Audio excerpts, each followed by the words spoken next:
ਇਹ ਹੁਣ ਤੁਸੀਂ ਪੜ੍ਹ ਸਕਦੇ ਹੋ ਕਿ ਕੀ ਲਿਖਿਆ, ਕਮੈਂਟ 'ਚ ਜ਼ਰੂਰ ਦੱਸਿਆ ਕਰੋ। ਜਿਹੜੀ ਇਹੋ ਜਿਹੀ ਚੀਜ਼ ਹੋਏ ਮੇਰੇ ਵੀ ਇਲਮ 'ਚ ਇਜ਼ਾਫਾ ਹੁੰਦਾ। ਅੰਦਰ ਜਾ ਕੇ ਤੁਹਾਨੂੰ ਦਿਖਾ ਲੈਂਦੇ ਹਾਂ।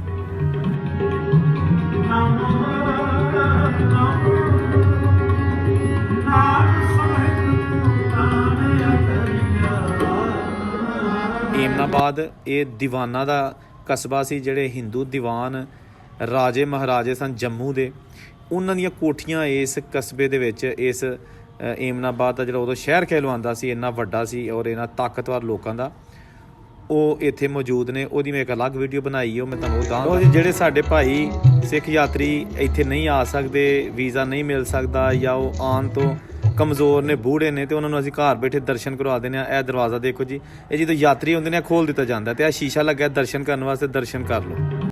ਇਹ ਬਿਲਕੁਲ ਸਾਡੇ ਸਾਹਮਣੇ ਨਜ਼ਰ ਆ ਰਿਹਾ ਗੁਰਦੁਆਰਾ ਰੋੜੀ ਸਾਹਿਬ। ਤੇ ਇਹ ਜਨਾਬ ਜਿਹੜਾ ਮੈਦਾਨ ਹੈ, ਇੱਥੇ ਵਿਸਾਖੀ ਲੱਗਦੀ ਹੁੰਦੀ ਸੀ ਅਰਸਾ ਦਰਾਜ਼ ਤੋਂ, ਤੇ ਫਿਰ 1947 ਦੀ ਪਾਰਟੀਸ਼ਨ ਹੋ ਗਈ ਤੇ ਉਸ ਦੇ ਬਾਵਜੂਦ ਵਿਸਾਖੀ ਮੇਲਾ ਇੱਥੇ ਲੱਗਦਾ ਰਿਹਾ। ਲੇਕਿਨ ਕੁਝ ਸਾਲਾਂ ਤੋਂ ਇਹ ਵਿਸਾਖੀ ਮੇਲਾ ਹੁਣ ਬੰਦ ਹੋ ਚੁੱਕਿਆ ਹੈ। ਇੱਥੇ ਡੰਗਰਾਂ ਦੀ ਬੜੀ ਵੱਡੀ ਮੰਡੀ ਵੀ ਲੱਗਦੀ ਹੁੰਦੀ ਸੀ। ਇਹ ਉਹ ਖਾਲੀ ਜਗ੍ਹਾ, ਤੇ ਇਹਦੇ ਬਿਲਕੁਲ ਨਾਲ ਇਹ ਤੁਸੀਂ ਦੇਖੋ, ਇਹ ਚਾਰਦੀਵਾਰੀ ਨਜ਼ਰ ਆ ਰਹੀ ਹੈ, ਤੇ ਵਿੱਚ ਉਹ 3 ਮੰਜ਼ਲਾ ਇੱਟਾਂ ਨਾਲ ਬਣਿਆ ਖੂਬਸੂਰਤ ਗੁਰਦੁਆਰਾ ਰੋੜੀ ਸਾਹਿਬ ਦਾ ਦਰਵਾਜ਼ਾ, ਜਿਹੜਾ ਕਿ ਮਹਾਰਾਜਾ ਰਣਜੀਤ ਸਿੰਘ ਦੇ ਦੌਰ ਦੇ ਵਿੱਚ ਤਾਮੀਰ ਕੀਤਾ ਗਿਆ।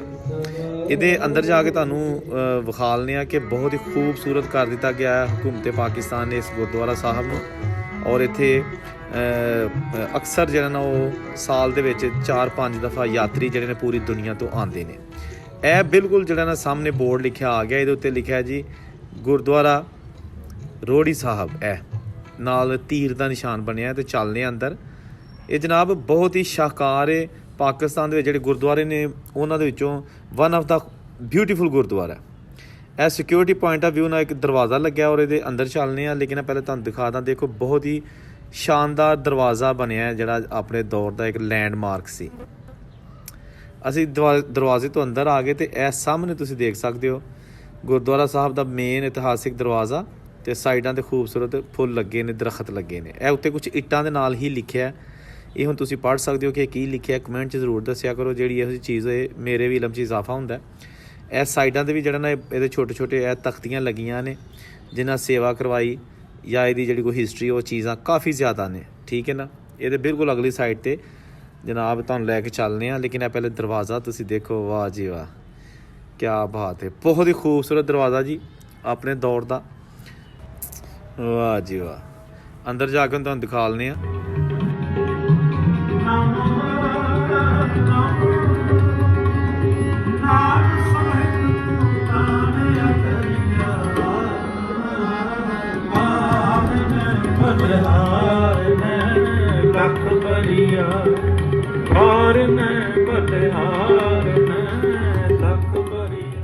प्यारे दोस्तों, मैं सिर्फ खड़ा हाँ बिल्कुल गुरुद्वारा साहब के अंदर, और मेरे सामने हैगा ये सरोवर तालाब, जिथे सिख साढ़े भाई जड़े ने अपनी मजहबी रसूमात अदा करते हैं। तो यह मेरे पीछे तुसी देख सकते हो बहुत ही खूबसूरत इमारतां जिन्हां दे अंदर बरामदे बने ने, और यह कुछ लिखिया भी इत्थे। ये हुण तुसी पढ़ के दसना कि की लिखिया है। गुरमुखी दे विच लिखिया है। ठीक है जी। बहुत ही इत्थे तजीनो राज का काम किया गया। बड़ा इत्थे सिख यात्रियों वास्ते सहूलियात पैदा की गई ने। एक कस्बा है एमनाबाद गुजरांवाला के कोल, तकरीबन 10-12 किलोमीटर दूर है गुजरांवाला तो, और 55 किलोमीटर दूर है लाहौर तो। लाहौर तो गुजरांवाला वाली साइड तो जाइए थे।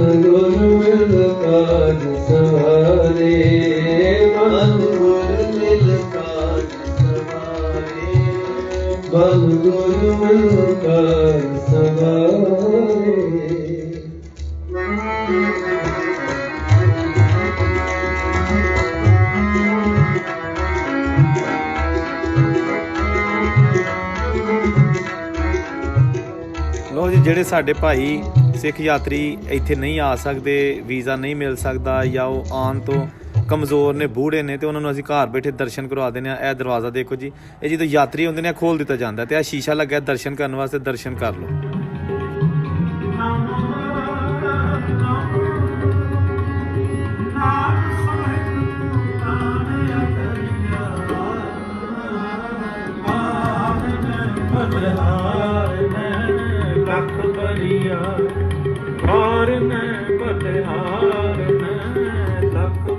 ਦੋਸਤੋ ਕਿਹਾ ਜਾਂਦਾ ਹੈ ਕਿ ਇਹ ਜਿਹੜੀ ਜਗ੍ਹਾ ਇਹਨਾਂ ਗੁਰਦੁਆਰਾ ਸਾਹਿਬ ਜਿੱਥੇ ਕਾਇਮ ਕੀਤਾ ਗਿਆ ਹੈ, ਇੱਥੇ ਬਾਬਾ ਗੁਰੂ ਨਾਨਕ ਜੀ ਜਿਹੜੇ ਨੇ ਉਹ ਆਪਣੇ ਬਹਿ ਕੇ ਤੇ ਇਬਾਦਤ ਕਰਦੇ ਹੁੰਦੇ ਸਨ। ਔਰ ਇੱਥੇ ਰੋੜੇ ਸਨ, ਪੱਥਰ ਸਨ, ਪੱਥਰ ਨੂੰ ਪੰਜਾਬੀ ਜ਼ਬਾਨ 'ਚ ਰੋੜਾ ਕਿਹਾ ਜਾਂਦਾ ਹੈ, ਤੇ ਰੋੜੇ ਪੱਥਰ ਸਨ, ਤੇ ਉਹੀ ਇੱਕ ਹਿਸਾਬ ਦਾ ਬਾਬਾ ਜੀ ਦਾ ਬੈੱਡ ਸਮਝ ਲਓ।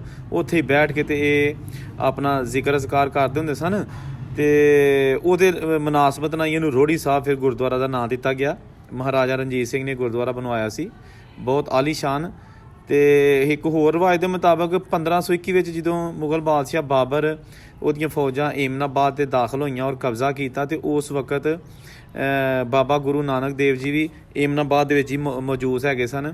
ਇਹ ਭਾਈ ਲਾਲੂ ਜੀ ਜਿਹੜੇ ਕਿ ਤਰਖਾਨ ਸਨ, ਉਹਨਾਂ ਦੇ ਮਹਿਮਾਨ ਹੈਗੇ ਸਨ, ਉਹਨਾਂ ਦੇ ਘਰ ਠਹਿਰੇ ਸਨ। ਲੇਕਿਨ ਉਹ ਉਸ ਵੇਲੇ ਇਬਾਦਤ ਕਰਨ ਇਸ ਜਗ੍ਹਾ 'ਤੇ ਆਉਂਦੇ ਹੁੰਦੇ ਸਨ, ਜਿਹੜੀ ਇਸ ਵੇਲੇ ਤੁਹਾਨੂੰ ਜਗ੍ਹਾ ਦਿਖਾਈ ਜਾ ਰਹੀ ਮੇਰੇ ਬੈਕ ਸਾਈਡ 'ਤੇ ਤੁਸੀਂ ਦੇਖ ਸਕਦੇ ਹੋ। ਇੱਥੇ ਬਾਬਾ ਗੁਰੂ ਨਾਨਕ ਦੇਵ ਜੀ ਇਬਾਦਤ ਕਰਦੇ ਹੁੰਦੇ ਸਨ, ਔਰ ਫਿਰ ਉਹਨਾਂ ਨੂੰ ਗ੍ਰਿਫਤਾਰ ਕੀਤਾ ਗਿਆ। ਬਹੁਤ ਸਾਰੇ ਲੋਕ ਜਿਹੜੇ ਸਨ ਉਹ ਬਾਬਰ ਦੀ ਦੌਰੇ ਘੁੰਮਣ 'ਚ ਗ੍ਰਿਫਤਾਰ ਹੋਏ ਇੱਥੇ, ਲੇਕਿਨ ਉਹਨਾਂ 'ਚ ਬਾਬਾ ਗੁਰੂ ਨਾਨਕ ਦੇਵ ਜੀ ਵੀ ਸਨ, ਜਿਨ੍ਹਾਂ ਨੂੰ ਫਿਰ ਜਲਦ ਰਿਹਾ ਕਰ ਦਿੱਤਾ ਗਿਆ। ਲੇਕਿਨ ਇਹ ਉਹਨਾਂ ਦੀ ਯਾਦ ਅੱਜ ਵੀ ਮੌਜੂਦ ਹੈ। ਇਹ ਜਨਾਬ ਬਹੁਤ ਹੀ ਤਾਰੀਖੀ ਕਸਬਾ ਏਮਨਾਬਾਦ, ਇਹ ਦੀਵਾਨਾਂ ਦਾ ਕਸਬਾ ਸੀ। ਜਿਹੜੇ ਹਿੰਦੂ ਦੀਵਾਨ ਰਾਜੇ ਮਹਾਰਾਜੇ ਸਨ ਜੰਮੂ ਦੇ, ਉਹਨਾਂ ਦੀਆਂ ਕੋਠੀਆਂ ਇਸ ਕਸਬੇ ਦੇ ਵਿੱਚ, ਇਸ ਏਮਨਾਬਾਦ ਦਾ ਜਿਹੜਾ ਉਦੋਂ ਸ਼ਹਿਰ ਕਹਿਲਵਾਉਂਦਾ ਸੀ, ਇੰਨਾ ਵੱਡਾ ਸੀ ਔਰ ਇਹਨਾਂ ਤਾਕਤਵਰ ਲੋਕਾਂ ਦਾ, ਉਹ ਇੱਥੇ ਮੌਜੂਦ ਨੇ। ਉਹਦੀ ਮੈਂ ਇੱਕ ਅਲੱਗ ਵੀਡੀਓ ਬਣਾਈ ਹੈ, ਉਹ ਮੈਂ ਤੁਹਾਨੂੰ ਉਹ ਦਾਂਗਾ। ਤੁਸੀਂ ਉਹ ਮੇਰੇ ਚੈਨਲ 'ਤੇ ਇਮੀਡੀਏਟ ਆਪ ਨੂੰ ਸਬਸਕ੍ਰਾਈਬ ਕਰਕੇ ਤੇ ਉਹ ਦੇਖ ਸਕਦੇ ਹੋ। ਇਹਨੂੰ ਚੈਨਲ ਨੂੰ ਸਬਸਕ੍ਰਾਈਬ ਕਰਕੇ ਬੈਲ ਦਾ ਬਟਨ ਦਬਾਓਗੇ ਤੇ ਫਿਰ ਤੁਹਾਡੇ ਕੋਲ ਆਪਣੇ ਆਪ ਨੋਟੀਫਿਕੇਸ਼ਨ ਸਕਰੀਨ 'ਤੇ ਆ ਜਾਣ ਕਰਨਗੇ। ਤੁਹਾਨੂੰ ਮੇਰੇ ਚੈਨਲ ਤੋਂ ਵੀਡੀਓ ਲੱਭਣ ਦੀ ਜ਼ਰੂਰਤ ਪੈਣੀ ਹੀ ਨਹੀਂ, ਇਸ ਲਈ ਉਹ ਤੁਹਾਡੀ ਸਹੂਲਤ ਵਾਸਤੇ ਵੀ ਤੁਸੀਂ ਉਹਨੂੰ ਸਬਸਕ੍ਰਾਈਬ ਕਰ ਲਓ। ਇਹ ਗੁਰਦੁਆਰਾ ਸਾਹਿਬ ਬਹੁਤ ਵਸੀਹ ਰਕਬੇ 'ਤੇ ਮੌਜੂਦ ਹੈ। ਅੰਦਰ ਇੱਕ ਸਰੋਵਰ ਵੀ ਬਣਿਆ ਔਰ ਬਾਹਰ ਬਹੁਤ ਵੱਡਾ ਮੈਦਾਨ ਹੈਗਾ, ਸਾਰੀ ਜਗ੍ਹਾ ਗੁਰਦੁਆਰਾ ਸਾਹਿਬ ਦੇ ਨਾਂ 'ਤੇ ਵੇ। ਔਰ ਉੱਥੇ ਬਹੁਤ ਜ਼ਿਆਦਾ ਵੱਡੀ ਵਿਸਾਖੀ ਲੱਗਦੀ ਹੁੰਦੀ ਸੀ ਅਰਸਾ ਦਰਾਜ਼ ਤੋਂ, 1947 ਦੀ ਪਾਰਟੀਸ਼ਨ ਤੋਂ ਪਹਿਲੇ। ਉਦੋਂ ਤੋਂ ਲੈ ਕੇ ਫਿਰ ਪਾਰਟੀਸ਼ਨ ਹੋ ਗਈ, ਉਸ ਤੋਂ ਬਾਅਦ ਫਿਰ ਵਿਸਾਖੀ ਮੇਲਾ ਜਾਰੀ ਰਿਹਾ। ਮੁਸਲਮਾਨ ਜਿਹੜੇ ਨੇ ਇਸ ਮੇਲੇ ਨੂੰ ਮਨਾਉਂਦੇ ਰਹੇ ਔਰ ਇੱਥੇ ਜਾਨਵਰਾਂ ਦੀ ਬੜੀ ਵੱਡੀ ਮੰਡੀ ਲੱਗਦੀ ਰਹੀ। ਖੈਰ ਉਹ ਹੁਣ ਗੁਜ਼ਸ਼ਤਾ ਕੋਈ 8-10 ਸਾਲ ਤੋਂ ਬੰਦ ਹੈ, ਕਿਉਂਕਿ ਕੁਝ ਹਾਲਾਤ ਐਸੇ ਬਣ ਗਏ ਸਨ ਸਿਕਿਉਰਿਟੀ ਪੁਆਇੰਟ ਆਫ ਵਿਊ ਉਹਨਾਂ ਦੇ। ਉਹ ਫਿਰ ਆਰਜ਼ੀ ਤੌਰ 'ਤੇ ਇੰਤਜ਼ਾਮੀਆ ਨੇ ਉਹ ਫੈਸਟੀਵਲ ਨੂੰ ਫਿਲਹਾਲ ਬੰਦ ਕੀਤਾ। ਇਹ ਦੇਖੋ ਜਨਾਬ, ਇਹ ਜਿਹੜੇ ਦੋਸਤ ਇੱਥੇ ਨਹੀਂ ਆ ਸਕਦੇ, ਮੈਂ ਉਸ ਵੇਲੇ ਉਹਨਾਂ ਦੇ ਗੁਰਦੁਆਰਾ ਸਾਹਿਬ ਦੇ ਵਿੱਚ ਮੌਜੂਦ ਹਾਂ ਤੇ ਉਹਨਾਂ ਨੂੰ ਵਿਖਾ ਰਿਹਾ ਵਾਂ ਖੂਬਸੂਰਤ ਇੱਥੋਂ ਦੇ ਮਨਾਜ਼ਰ। ਤੁਸੀਂ ਦੇਖੋ ਕਿ ਕਿਆ ਆਲੀਸ਼ਾਨ ਇਮਾਰਤ ਹੈ। ਔਰ ਉੱਥੇ ਫਿਰ ਹੁਣ ਜਿਹੜਾ ਇਹਨਾਂ ਨੇ ਰੈਨੋਵੇਸ਼ਨ ਕੀਤੀ ਹੈ, ਤੇ ਇਹਨੂੰ ਵੇਖੋ ਨਾ, ਹਮੇਸ਼ਾ ਮੈਂ ਤੁਹਾਨੂੰ ਵਿਖਾਲਦਾ ਰਿਹਾ ਵਾਂ ਜਿਹੜੇ ਗੁਰਦੁਆਰਾ ਸਾਹਿਬ ਖੰਡਰ ਬਣ ਚੁੱਕੇ ਨੇ, ਟੈਂਪਲਸ ਜਿਹੜੇ ਨੇ ਖੰਡਰ ਬਣ ਚੁੱਕੇ ਨੇ, ਲੇਕਿਨ ਜਿਹੜੀਆਂ ਉਹਨਾਂ ਦੀਆਂ ਮਜ਼ਹਬੀ ਇਬਾਦਤਗਾਹਾਂ ਅੱਛੀ ਹਾਲਤ 'ਚ ਨੇ, ਉਹ ਦੇਖੋ ਉਹ ਅੱਜ ਵੀ ਮੌਜੂਦ ਨੇ। ਹੁਣ ਇਹ ਗੁਰਦੁਆਰਾ ਸਾਹਿਬ ਹੈ ਕਰਤਾਰਪੁਰ ਕਰਤਾਰਪੁਰ ਸਾਹਿਬ ਹੈ, ਨਨਕਾਣਾ ਸਾਹਿਬ ਹੈ, ਫਿਰ ਜਨਾਬ ਪੰਜਾ ਸਾਹਿਬ ਹੈ। ਬਹੁਤ ਸਾਰੇ ਉਹਨਾਂ ਦੇ ਜਿਹੜੇ ਗੁਰਦੁਆਰਾਜ਼ ਨੇ ਉਹ ਅੱਜ ਵੀ ਅੱਛੀ ਹਾਲਤ 'ਚ ਮੌਜੂਦ ਨੇ ਔਰ ਉਹਨਾਂ ਦੀ ਬਾਕਾਇਦਾ ਲੁੱਕ ਆਫਟਰ ਕੀਤੀ ਜਾ ਰਹੀ ਹੈ, ਜਿਸ ਤਰ੍ਹਾਂ ਕਿ ਤੁਹਾਡੇ ਸਾਹਮਣੇ ਮੌਜੂਦ ਹੈ। ਇੱਥੇ ਜਦੋਂ ਯਾਤਰੀ ਆਉਂਦੇ ਨਾ ਪੂਰੀ ਦੁਨੀਆ ਤੋਂ, ਤੇ ਉਹਨਾਂ ਦੇ ਰੂਟ ਦੇ ਵਿੱਚ ਇਹ ਵੀ ਸ਼ਾਮਲ ਹੁੰਦਾ ਕਿ ਉਹਨਾਂ ਨੇ ਕਿੱਥੇ ਕਿੱਥੇ ਜਾਣਾ ਹੈ। ਲਾਹੌਰ ਆਉਂਦੇ ਨੇ ਜਾਂ ਨਨਕਾਣਾ ਸਾਹਿਬ ਆਉਂਦੇ ਨੇ, ਉਸ ਤੋਂ ਬਾਅਦ ਹਸਨ ਅਬਦਾਲ ਵੀ ਜਾਣਾ ਹੁੰਦਾ ਹੈ। ਤੇ ਇਹ ਸਰੋਵਰ ਜਦੋਂ ਨਾ ਇਹ ਖਾਲੀ ਹੈ ਫਿਲਹਾਲ, ਲੇਕਿਨ ਉਹ ਕਹਿੰਦੇ ਨੇ ਜਦੋਂ ਯਾਤਰੀ ਆਉਂਦੇ ਨਾ ਅਸੀਂ ਇਹਨੂੰ ਭਰ ਦਿੰਦੇ ਹਾਂ। ਜਿਹੜੇ ਇੱਥੋਂ ਦੇ ਮਤਵੱਲੀ ਨੇ ਜਾਂ ਜਿਹੜੇ ਇੱਥੋਂ ਦੇ ਨਿਗਰਾਨ ਨੇ, ਉਹਨਾਂ ਕਹਿ ਕੇ ਸਰੋਵਰ ਨੂੰ ਬਿਲਕੁਲ ਫਰੈਸ਼ ਵਾਟਰ ਦੇ ਨਾਲ ਭਰ ਦੇਈਦਾ। ਇਹ ਜਨਾਬ ਮੇਨ ਦਰਵਾਜ਼ਾ, ਇਹ ਦੇਖੋ ਤੁਸੀਂ ਇੱਥੋਂ ਦੀ ਅੰਦਰ ਆਈਦਾ। ਤੇ ਇਹ ਜਨਾਬ ਇਸ ਬਰਾਮਦੇ ਦੇ ਵਿੱਚ ਇਹ ਲੱਗੀਆਂ ਨੇ ਤਹਿਰੀਰਾਂ, ਠੀਕ ਹੈ ਨਾ, ਤੁਸੀਂ ਦੇਖ ਸਕਦੇ ਹੋ। ਇਹ ਮੁਖਤਲਿਫ ਜ਼ਬਾਨਾਂ ਦੇ ਵਿੱਚ ਨੇ, ਗੁਰਮੁਖੀ ਦੇ ਵਿੱਚ ਵੀ ਨੇ, ਉਰਦੂ, ਇੰਗਲਿਸ਼, ਹਿੰਦੀ, ਪੰਜਾਬੀ। ਤੇ ਇਹ ਜਨਾਬ ਅਸੀਂ ਉਸ ਮੇਨ ਇਸ ਦਰਵਾਜ਼ੇ 'ਚ ਬਾਹਰ ਨਿਕਲ ਆਏ, ਇੱਥੋਂ ਦੀ ਅੰਦਰ ਗਏ ਸਾਂ ਤੇ ਇੱਥੋਂ ਦੀ ਅਸੀਂ ਬਾਹਰ ਆਏ, ਠੀਕ ਹੈ ਨਾ।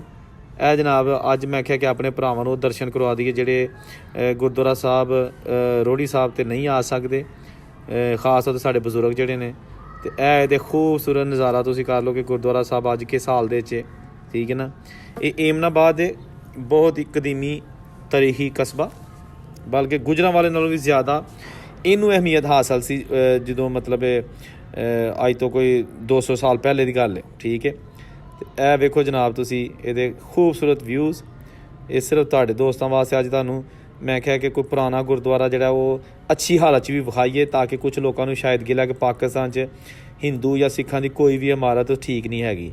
ਬਹੁਤ ਸਾਰੀਆਂ ਇਮਾਰਤਾਂ ਠੀਕ ਨੇ, ਲੇਕਿਨ ਮੈਂ ਜਾਣਬੁੱਝ ਕੇ ਤੁਹਾਨੂੰ ਪੁਰਾਣੀਆਂ ਦਿਖਾ ਲਣਾ ਤਾਂ ਕਿ ਤੁਹਾਨੂੰ ਪਤਾ ਚੱਲੇ ਕਿ ਜਿਹੜੇ ਨੇ ਪਿੰਡਾਂ ਦੇ ਵਿੱਚ ਛੋਟੇ ਛੋਟੇ ਗੁਰਦੁਆਰਾ ਸਨ ਜਾਂ ਮੰਦਰ ਸਨ, ਉਹ ਅੱਜ ਕਿਸ ਹਾਲ ਦੇ ਵਿੱਚ ਨੇ। ਠੀਕ ਹੈ ਨਾ, ਗੋ ਕਿ ਉੱਥੇ ਇਬਾਦਤ ਕਰਨ ਵਾਲਾ ਇਹਨਾਂ ਦਾ ਕੋਈ ਵੀ ਨਹੀਂ ਹੈਗਾ। ਕਿਆ ਬਾਤ ਹੈ ਜੀ। ਤੇ ਐਸ ਜਨਾਬ ਅੱਜ ਦੀ ਛੋਟੀ ਜਿਹੀ ਵੀਡੀਓ, ਉਮੀਦ ਤੁਹਾਨੂੰ ਪਸੰਦ ਆਈ ਹੋਏਗੀ। ਔਰੰਗਜ਼ੇਬ ਨੂੰ ਇਜਾਜ਼ਤ ਦਿਓ। ਰੱਬ ਰਾਖਾ।